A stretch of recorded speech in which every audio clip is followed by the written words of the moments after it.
Yo les petits gars, j'espère que vous allez bien. Aujourd'hui on se retrouve pour une nouvelle vidéo un petit peu spéciale parce que aujourd'hui est le dernier jour en Corée. Tout simplement parce que cet après-midi je vais prendre le ferry de Busan jusqu'à Fukuoka pour aller au Japon. Donc là je viens de tout charger, comme vous voyez derrière moi il fait beau et ça fait plaisir parce que ça faisait 2 jours qu'ils n'arrêtaient pas de pleuvoir. J'ai tout chargé, j'ai 3 heures de route parce que je vais vous montrer un petit truc. Là, il y a une route juste ici mais je peux pas la prendre, du coup je dois faire tout un détour. Et 3 heures de route, 150 km. Donc bon, ça va parce que le ferry il est à 15h30, donc j'ai le temps et là il est 9h30. Mais j'ai quand même 3 heures de route pour y aller. Et donc dans cette vidéo, je vais vous montrer un petit peu tout ce que j'ai dû faire pour prendre le ferry, les papiers, tout ça, combien ça m'a coûté et comment ça se passe à l'intérieur du ferry jusqu'à l'arrivée au Japon et aux douanes pour faire, pas immatriculer la moto, mais pour pouvoir rouler au Japon. Allez, c'est parti.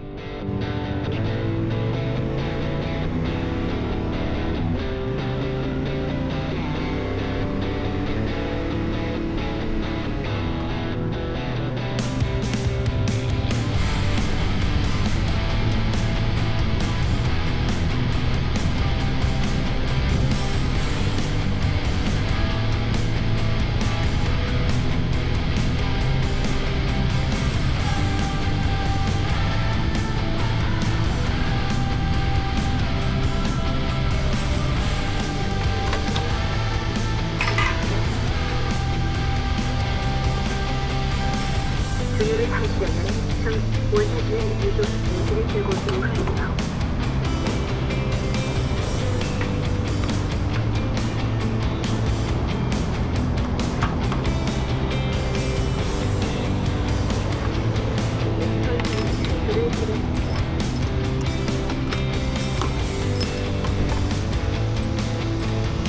신용카드 써주세요.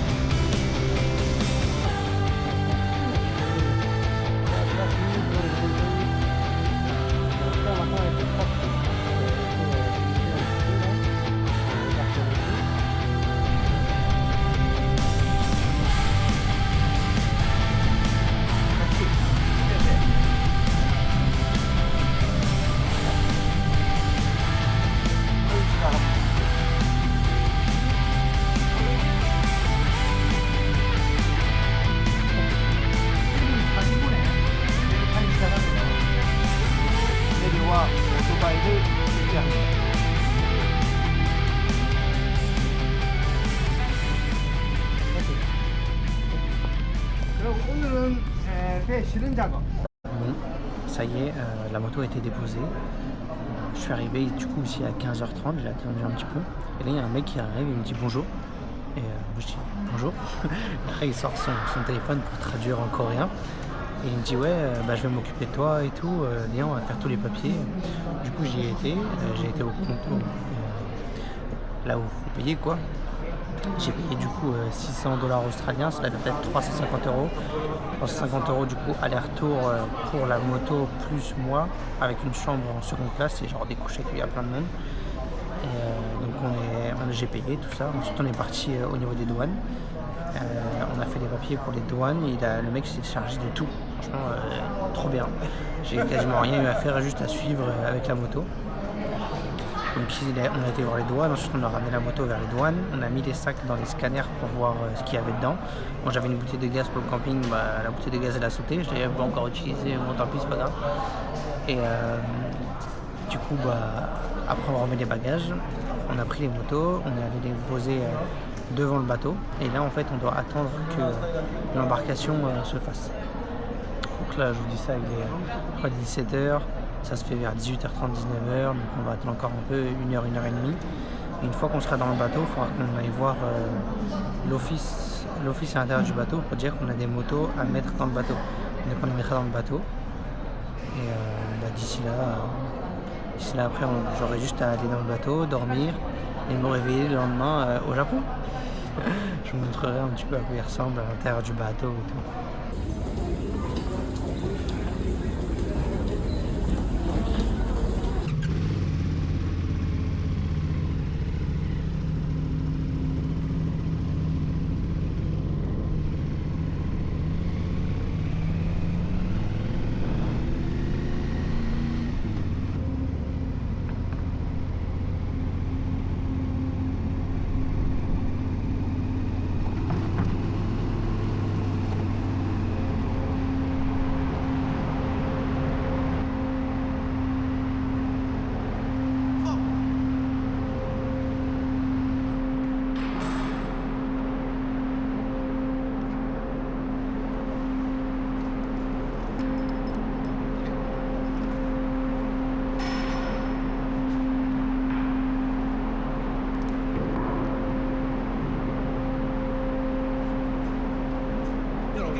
voyez, la moto est à l'intérieur du bateau. Là, je vous présente ma chambre. J'aurai déjà 1, 2, 3, 4, je pense qu'on va être 5. On va être 5 dans la chambre restante. Comme quand je dormais à l'hôtel, quoi, c'est par terre. J'ai un truc un petit peu mou, avec un petit matelas. Voilà. Et bah c'est parti pour le Japon. Il y a carrément une salle de jeu sur le bateau. C'est dingue, c'est dingue.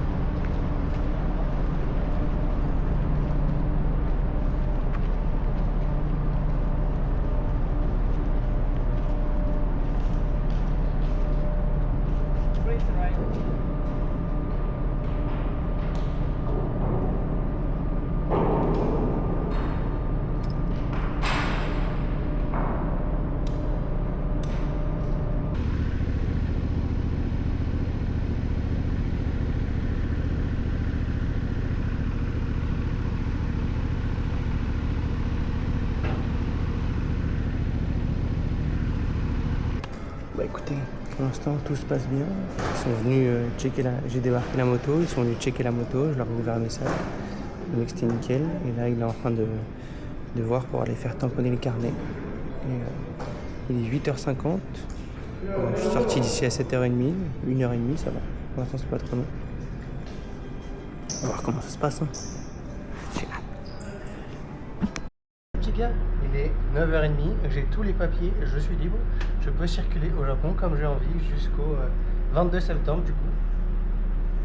Les papiers c'était super simple, je vous ferai un petit résumé quand j'arriverai à mon hostel.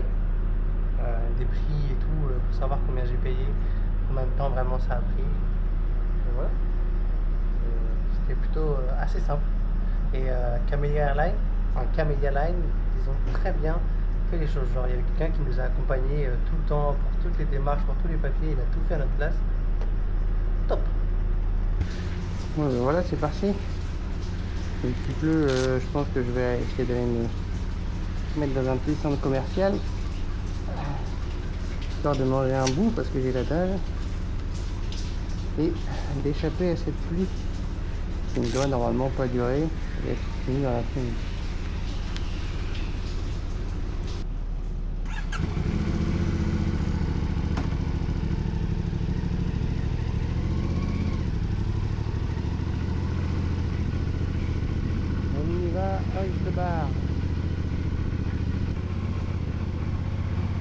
On va à droite ou à gauche?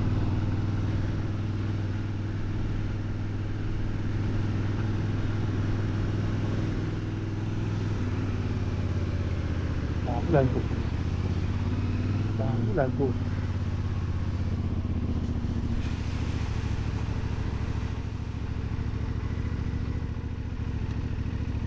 Mais tu viens de le savoir que je bosse pas de la merde.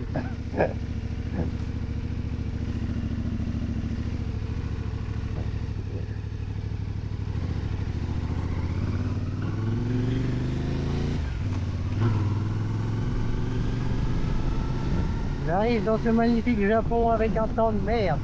Mais c'est pas grave, parce que je suis au Japon. La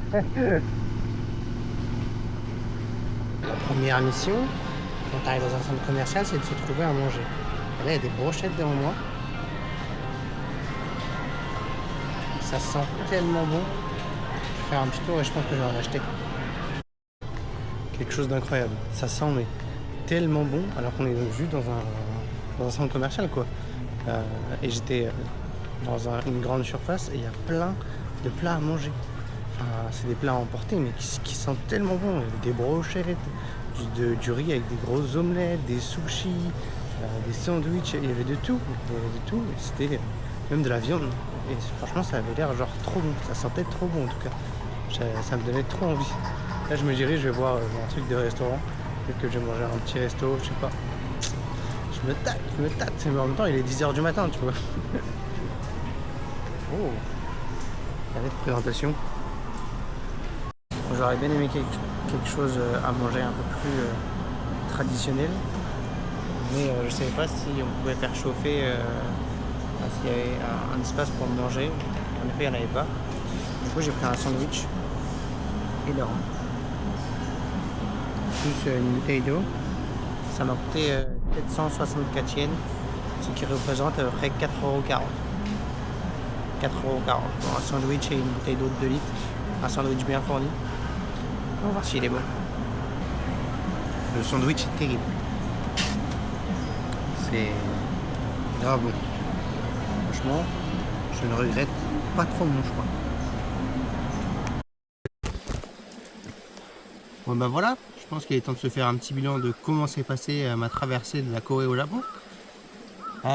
Du coup, alors j'ai pris le ferry de Camellia Line. Je vous mettrai l'adresse email du gars que j'ai contacté pour réserver. Parce qu'en fait, quand tu as une moto, tu peux pas réserver directement sur le site, c'est très compliqué. Donc il faut contacter une agence qui travaille pour Camellia Line pour justement que eux ils réservent et fassent toutes les démarches. Comme je vous ai dit, j'ai payé à peu près 350 € l'aller-retour. Vous pouvez choisir votre aller, vous pouvez choisir votre retour, quelle que soit la date. Moi j'ai choisi 1 mois et demi la date de retour après l'arrivée.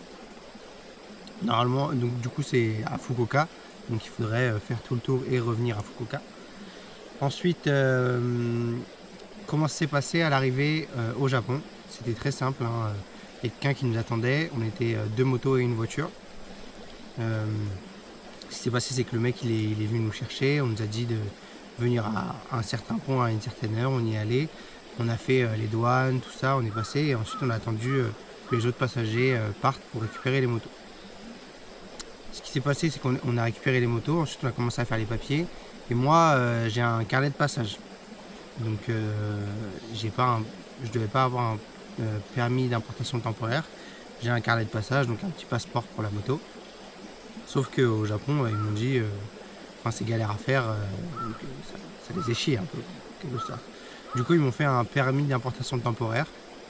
Pour moi, c'est pas trop dérangeant parce que vu que je ramène la moto en France et qu'elle va rester en France, le carnet de passage, je récupérerai pas le dépôt que j'ai fait en Australie, le dépôt qui est de 1500 $, c'est à peu près 800 €, donc c'est pas si énorme que ça.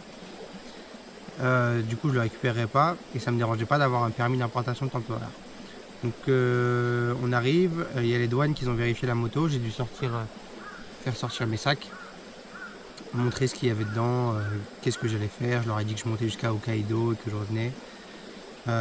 Voilà. Ensuite du coup il m'a ramené le permis d'importation temporaire et j'ai dû payer 25 700 yens, qui correspond à...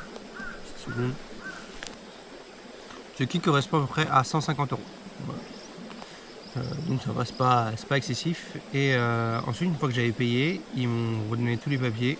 Je suis sorti et c'était fini. Je suis arrivé, le matin je me suis levé à 7 h. On a commencé à faire les papiers peut-être vers 8 h, 8 h 30. À 9 h 30 j'étais parti. C'était vraiment très très simple. Et les mecs de Camellia Line, ils ont tout géré. Du début, quand le gars est venu me chercher, jusqu'à la fin où il m'a réceptionné avec la moto et j'ai pu partir. Franchement, c'était super simple. Ils m'ont filé 2 mois d'assurance aussi. C'était compris dans les 150 €. Et voilà. Franchement, c'est beaucoup plus simple du coup d'envoyer sa moto en Corée et après de faire un ferry jusqu'au Japon que d'envoyer directement au Japon. Au Japon, c'était très compliqué, hein. Ils me demandaient de vider toutes les huiles, de faire des certifications comme quoi il n'y a plus d'huile, tout ça. C'était vraiment trop compliqué. Alors que là, c'était vraiment très simple. C'est juste du coup de payer un ferry et comme ça j'ai pu explorer la Corée en même temps. Même si de base c'était pas trop sur mon itinéraire. Enfin si, j'avais pas forcément trop envie de la visiter. Donc voilà. J'espère que cette vidéo vous aura plu et que si vous avez besoin d'autres informations ou quoi que ce soit par rapport à combien de temps ça m'a pris pour organiser tout ça, ou alors si vous voulez juste mettre des petits commentaires, ça me fera plaisir, ou un petit like. Je vous fais des bisous et je vous retrouve pour la prochaine vidéo.